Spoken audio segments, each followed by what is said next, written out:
নমস্কাৰ, এই মুহূৰ্তত আহি পৰিছে গোটেই অসমৰ লগতে ভাৰতৰ বিভিন্ন প্ৰান্তৰ পৰা ৰাতিপুৱাৰ কেইবাটাও গুৰুত্বপূৰ্ণ খবৰ। আজি হৈছে 11 নৱেম্বৰ, দিন মঙলবাৰ, আৰু এনেবোৰ গুৰুত্বপূৰ্ণ খবৰসমূহ নিতৌ চাবলৈ চেনেলটো ছাবস্ক্ৰাইব কৰি ভিডিঅ'টোত এটা লাইক কৰি দিব লৈছোঁ আজিৰ প্ৰথমটো গুৰুত্বপূৰ্ণ খবৰ। দিল্লীৰ বিস্ফোৰণত ছলমান খান আঁৰত আছিল নেকি? দিল্লীৰ যি ঘটনা হৈছিল সেই ঘটনা পোহৰলৈ আহিছে আৰু এতিয়া বিস্ফোৰিত হোৱা বাহনখনৰ নম্বৰ প্ৰকাশ পাইছে। চলন্ত অৱস্থাত যিখন গাড়ী বাষ্পীভূত হৈছিল সেই গাড়ীখন আছিল I-20 বাহন। গতিকে ছলমান খান জড়িত আছিল নেকি? দিল্লীত যি ঘটনা সংঘটিত হৈছে সেই ঘটনাৰ লগত ছলমান জড়িত আছিল নেকি? দেশৰ সকলো শীৰ্ষ তদন্তকাৰী সংস্থাক এলাৰ্ট থকাৰ নিৰ্দেশ দিয়া হৈছে। ফৰেনচিক বিষয়াই তন্নতন্নকৈ পৰীক্ষা কৰিছে। ছলমানে বিস্ফোৰিত হোৱা গাড়ীখন বিক্ৰী কৰিছিল তাৰিকক।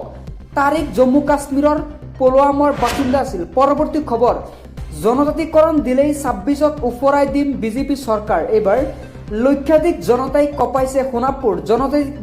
জনজাতিকৰণ দিলেই 26ত উফৰাই দিম বিজেপি চৰকাৰ। ৰাজনীতি নামত জনজাতিক বঞ্চনা কৰিলে নহ'ব। 6 জনগোষ্ঠীক জনজাতিকৰণ দিলেই সৰ্বাধিক ক্ষতি হ'ব জনজাতিৰ। এইবাৰ লক্ষাধিক জনতাই সোণাপুৰ কঁপাইছে জনজাতিকৰণৰ দাবীৰে। জনজাতিসকলৰ বাবে 16 চনত অসমত আছিল জনজাতিকৰণ ভাগিলেই হ'ব। এনে ভুলৰ বাবে হাত ভৰি নেতা ভাবুকি দি জনজাতি নেতাক আন্দোলনৰ পৰীক্ষা। এজনক ব্ৰহ্মপুত্ৰত দলিয়ালে লাখ জনতা উঠিব। পৰৱৰ্তী খবৰ, নিৰ্দেশ দিছে উচ্চতম ন্যায়ালয়ে। এইবাৰ অসমত বিচাৰাধীন NRC চূড়ান্ত প্ৰক্ৰিয়া সম্পন্ন কৰক। এইবাৰ অসমত বিচাৰাধীন NRC প্ৰক্ৰিয়াক লৈ সৰ্বোচ্চ ন্যায়ালয় চূড়ান্ত হৈ পৰিছে। NRCৰ চূড়ান্ত প্ৰক্ৰিয়া সম্পন্ন কৰিবলৈ নিৰ্দেশ। ন্যায়ালয়ত আমছু আৰু জমিয়ত কৰিছিল আবেদন। 2019 31 আগষ্টৰ পৰা বিচাৰাধীন প্ৰক্ৰিয়া সম্পূৰ্ণ কৰাৰ দাবী আছিল। সমগ্ৰ বিষয় সন্দৰ্ভত উচ্চতম ন্যায়ালয়ৰ জাননী। অসমত বিচাৰাধীন NRC প্ৰক্ৰিয়াক লৈ সৰব উচ্চ ন্যায়ালয়। NRCৰ চূড়ান্ত প্ৰক্ৰিয়া সম্পূৰ্ণ কৰাৰ নিৰ্দেশ দিছে ন্যায়ালয়ে। অসমত বিচাৰাধীন NRC প্ৰক্ৰিয়াক লৈ সৰ্বোচ্চ হৈছে সৰব। বিজেপিত খহনীয়া দেখিবলৈ পোৱা গৈছে। 2026ৰ পূৰ্বেই শক্তি বৃদ্ধি পাইছে কংগ্ৰেছত। 8,000ৰ অধিক লোক যোগদান কৰিলে কংগ্ৰেছত। 2026ৰ পূৰ্বে এইবাৰ শক্তি বৃদ্ধি কংগ্ৰেছত। ৰাজ্যৰ বিভিন্ন ঠাইত অনুষ্ঠিত হৈছিল প্ৰদেশ কংগ্ৰেছৰ যোগদান কমিটি। প্ৰায় 8,000 লোকে ভিন্ন ঠাইত যোগদান কৰিছে প্ৰদেশ কংগ্ৰেছত। গুৱাহাটীৰো মানৱেন্দ্ৰ শৰ্মা কমপ্লেক্সটো অনুষ্ঠিত যোগদান কাৰ্যসূচী। এই কাৰ্যসূচীত প্ৰায় শতাধিক লোকে যোগদান কৰিব কংগ্ৰেছত। প্ৰতি মাহৰ 10 তাৰিখে কংগ্ৰেছ অনুষ্ঠিত কৰিব যোগদান কাৰ্যসূচী। দিল্লীৰ যি ঘটনা সেই ঘটনাক লৈ কঠোৰ হৈছে গৃহমন্ত্ৰী অমিত শ্বাহ। NIA NSGৰ দলে চলাইছে অভিযান। দিল্লীৰ ঘটনাক লৈ এতিয়া সৰব দেখিবলৈ পোৱা গৈছে অমিতক। সমগ্ৰ ঘটনাক লৈ দিল্লী আৰক্ষীৰে যোগাযোগ অমিত শ্বাহৰ। ঘটনাস্থলীত NIA NSGৰ দলে চলাইছে তীব্ৰ তদন্ত। ঘটনাৰ নমুনা প্ৰেৰণ কৰা হৈছে ফৰেনচিক বেটাৰলৈ। দিল্লীৰ ঘটনাক লৈ প্ৰধানমন্ত্ৰী নৰেন্দ্ৰ মোদীৰ পৰ্যবেক্ষণ কৰা হৈছে। পৰৱৰ্তী খবৰ, NRCত নাম অন্তৰ্ভুক্ত হোৱা লোকক শীঘ্ৰেই দিয়ক পৰিচয় পত্ৰ। এইবাৰ আমছুৰ সভাপতি ৰেজাল কৰিম চৰকাৰে কৰিছে কেইবাটাও বিস্ফোৰক মন্তব্য। NRCত নাম অন্তৰ্ভুক্ত হোৱা প্ৰতিগৰাকী লোকক দিয়ক পৰিচয় পত্ৰ। অসম চৰকাৰ, RGI আৰু NRC কৰ্তৃপক্ষলৈ জাননী জাৰি কৰিছে। যিসকলৰ নাম NRCত আহিছে তেওঁলোকক শীঘ্ৰে পৰিচয় পত্ৰ প্ৰদান কৰিব লাগে। যিসকলৰ নাম অহা নাই তেওঁলোকক ৰিজেকশ্যন শ্লিপৰ জৰিয়তে দখল কৰক। উচ্চতম ন্যায়ালয়ত জমিয়ত উলেমা-ই-হিন্দ আৰু আমছুৱে দাখিল কৰা লেখ আবেদনৰ প্ৰক্ৰিয়া। অসমৰ NRCত অন্তৰ্ভুক্ত লোকসকলক পৰিচয় পত্ৰ প্ৰদানৰ বাবে জাননী।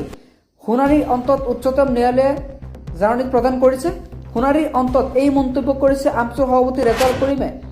উত্তপ্ত তিতাবৰ ৰাজপথত শতাধিক লোক। এইবাৰ তিতাবৰ ৰাজপথত যি ঘটনা হৈছিল সেই ঘটনাৰ প্ৰতিশ্ৰুতি ল'বলৈ শ লোক দেখিবলৈ পোৱা গৈছে। উচিত তদন্তৰ উচিত শিক্ষাৰ বাবে শ লোক ৰাজপথলৈ ওলাই আহি প্ৰতিবাদ সাব্যস্ত কৰিছে। ওলাই আহিছে জগত সিঙৰ বাসগৃহ জোনাকী। যিকোনো মুহূৰ্তত পৰিস্থিতি অধিক ভয়াৱহ হোৱাৰ সম্ভাৱনা। থানা ঘেৰাও কৰিছে হাজাৰ হাজাৰ লোকে। তিতাবৰ থানাৰ সন্মুখত উত্তেজিত হৈ পৰিছে জনতা। বাকী সমবায় সমিতিত বিতৰণ কৰা হ'ল দাইল, চেনি আৰু নিমখ। কেৱল আপোনালোকে 117 টকাত লাভ কৰিব এতিয়াৰ পৰা দাইল, চেনি, নিমখ। হয় ঠিকই শুনিছে, বাকী সমবায় সমিতি বিতৰণ কৰা হ'ল দাইল, চেনি আৰু নিমখ। মুখ্যমন্ত্ৰীৰ নিৰ্দেশ মৰ্মে শুভ উদ্বোধন কৰা হ'ল পোনপটীয়া সম্প্ৰচাৰ। এতিয়াৰ পৰা ৰাজ সাহায্যযুক্ত সামগ্ৰী নিবলৈ বাকী সমবায় সমিতিৰ নিমখ ৰাইচ 117 টকাত লাভ কৰিব আপোনালোকে চেনি, দাইল, নিমখ। আজি সংগ্ৰহ কৰক নেচৰ ৰেচনৰ লগতে লাভ কৰিব আপোনালোকে কেইবাবিধ সামগ্ৰী নিমখ, চেনি, দাইল।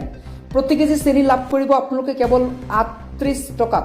প্ৰতি কেজি মচুৰ দাইল লাভ কৰিব কেৱল 69 টকাত। ইফালে প্ৰতি কেজি নিমখ লাভ কৰিব মাত্ৰ 10 টকাত। মুখ্যমন্ত্ৰীৰ পদৰ পৰা আঁতৰোৱা হ'ব হিমন্ত বিশ্ব শৰ্মাক। বিজেপিৰ ভিতৰতে চলাইছে ৰণকৌশল। মুখ্যমন্ত্ৰী হিমন্ত বিশ্ব শৰ্মাক মুখ্যমন্ত্ৰী পদৰ পৰা আঁতৰোৱা হ'ব। এইবাৰ গৌৰৱ গগৈয়ে মুখ্যমন্ত্ৰী হিমন্ত বিশ্ব শৰ্মাক এক ডাঙৰ চেলেঞ্জ কৰিছে। হিমন্ত বিশ্ব শৰ্মাক আঁতৰোৱা হ'ব। বিজেপিৰ ভিতৰতে চলিছে হিমন্ত বিশ্ব শৰ্মাক আঁতৰোৱাৰ কৌশল। নিজ দলৰ ভিতৰতে চলাইছে কৌশল।